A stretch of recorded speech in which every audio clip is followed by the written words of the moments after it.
কৈলাসতলী গ্রামে কবিতা তার ছোট্ট বাচ্চা মেয়ের সাথে বসবাস করত। কয়েক মাস আগে কবিতার স্বামী একটা বিরল রোগে আক্রান্ত হয়ে মারা যায়। সেই থেকে কবিতা তার বাচ্চা মেয়েকে একাই লালন পালন করতে থাকে। আহা, কি হয়েছে তোর? সকাল থেকে কেঁদে যাচ্ছিস, আমার কোনো নাম গন্ধ নিচ্ছিস না।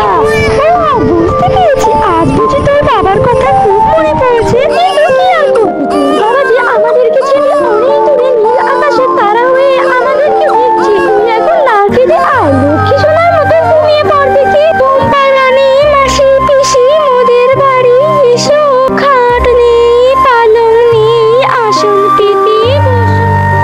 কবিতার স্বামীর মৃত্যুর পর থেকে কবিতা এরোর বাড়ি কাজ করে নিজের আর নিজের মেয়ের পেট চালাতো। একদিন বিকেল বেলা আরোহী নিজের সমস্ত কাজ শেষ করে একা একা বলতে লাগে, আজকে তোদের সমস্ত কাজ শেষ হলো, এখন তাহলে আমি আমার মেয়েটাকে ঘুম থেকে তুলি। অনেকক্ষণ যাবো মেয়েটাকে দেখি না। এই বলে কবিতা তখন সেই জায়গা থেকে চলে যায়। দেখেছো আমার লক্ষ্মী মেয়েটা এখনো কেমন ঘুমাচ্ছে? মা চাঁদনি, এখন ওঠো, আর ঘুমাতে হবে না। এই বলে কবিতা তখন তার মেয়েকে কোলে তুলে নেয়। কবিতা যখন নিজের মেয়েকে কোলে তুলে আদর করছিল, ঠিক তখনই সেইখানে কবিতার মালকিন চলে আসে।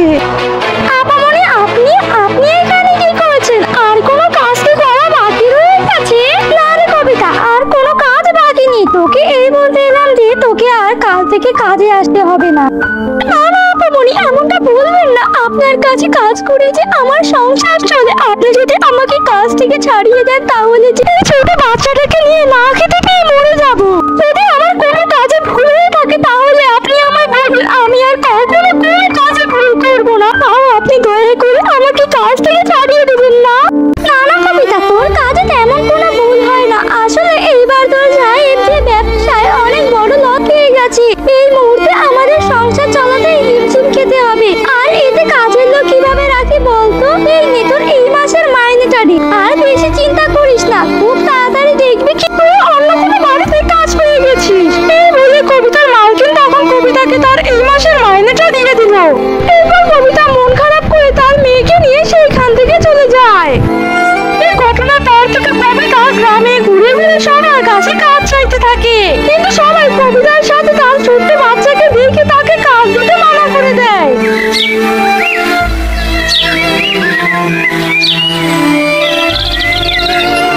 এমনভাবে বিনা কাজে কবিতার দিন কাটতে লাগে। আর দেখতেই দেখতে কবিতা জমিয়ে রাখা সমস্ত টাকা ফুরিয়ে যায়।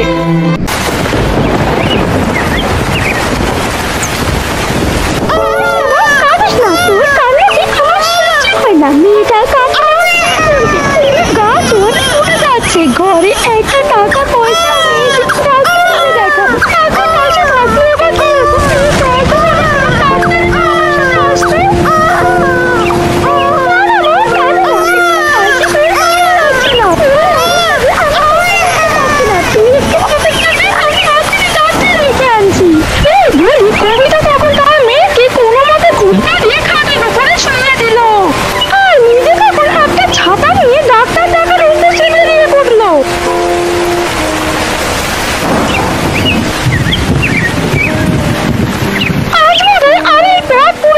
সে কখন থেকে হেঁটে চলছে, এখনো ডাক্তারের বাড়ি পৌঁছতে পারলো না। এদিকে বৃষ্টির গতিও কমার বদলে ধীরে ধীরে বৃদ্ধি পাচ্ছে। ওদিকে বাড়িতে একা মেয়েটাকে রেখে এসেছি। না না, এসব কথা চিন্তা করতে হবে না। এখন তাড়াতাড়ি আমাকে তাড়াতাড়ি ডাক্তারের কাছে যেতে হবে। কবিতা যখন তাড়াতাড়ি করে হাঁটছিল, ঠিক তখনই একটা বাজ এসে কবিতার গায়ে পড়লো। আর সাথে সাথে কবিতার পুরো শরীর পুরো একেবারে কয়লা হয়ে গেল। অপঘাতে মৃত্যুর জন্য কবিতার আত্মা গায়ের রূপে আড়ালে ফিরে আসে।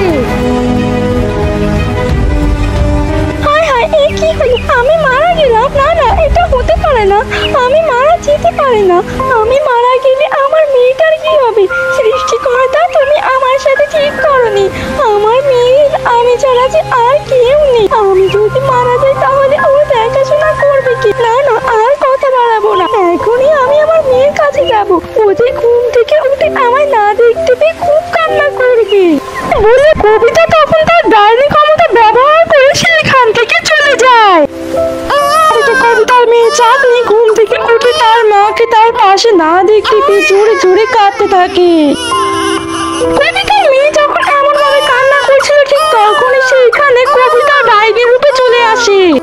দেখেছো, আমি যেটা ভেবেছিলাম, আমার মেয়েটা যে ঘুম থেকে উঠে কাঁদছে। না না মা, তুই কাঁদিস না, মা যে তোর কাছে চলে এসেছে। কবিতা ডাইনি তার মেয়েকে নেওয়ার জন্য তার গায়ে হাত দিতে হঠাৎ তার হাতগুলো গলায় মিলিয়ে গেল। আর কিছুক্ষণের মধ্যে তার হাতগুলো আবার ফিরে এলো। কিন্তু এই দেখে কবিতা ডাইনি খুবই আশ্চর্য হয়ে যায়। হায় হায়, এই আমার সাথে কি হচ্ছে? আমি আমার মেয়েকে কেন কোলে নিতে পারছি না? ওকে আমার কোলে আসার জন্য ছটফট করছে। হায় সৃষ্টিকর্তা, এটা আমার কেমন বিচার? আমি আমার মেয়ের সামনে থাকার পরেও যে তাকে কোলে নিতে পারছি না। দয়া করে আমাকে শক্তি দাও। আমার মেয়ে যে আমার কোলে আসার জন্য ছটফট করছে। কবিতা ডাইনি এই বলতে তার শরীরের ভেতর দিয়ে এক উজ্জ্বল আলোক রশ্মি প্রবাহিত হয়ে যায়। এটা বুঝতে পেরে কবিতা ডাইনি আবারও তার মেয়েকে নেওয়ার চেষ্টা করে, কিন্তু এবার সে তার মেয়েকে ছুঁতে পারে। সে খুশি হয়ে তার মেয়েকে কোলে তুলে নেয়। এই তো কবিতা ডাইনি তার মেয়েকে কোলে নিয়ে আদর করতে থাকে।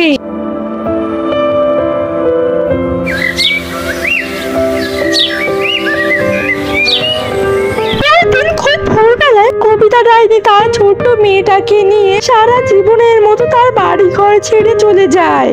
আর জঙ্গলের ভিতরে একটা সুন্দর ছোট্ট কুঁড়ে ঘর বানিয়ে তার ভিতরে তার মেয়েকে নিয়ে কবিতা ডাইনি সুখে শান্তিতে সবার চোখের আড়ালে তার মেয়েকে নিয়ে বসবাস করতে থাকে।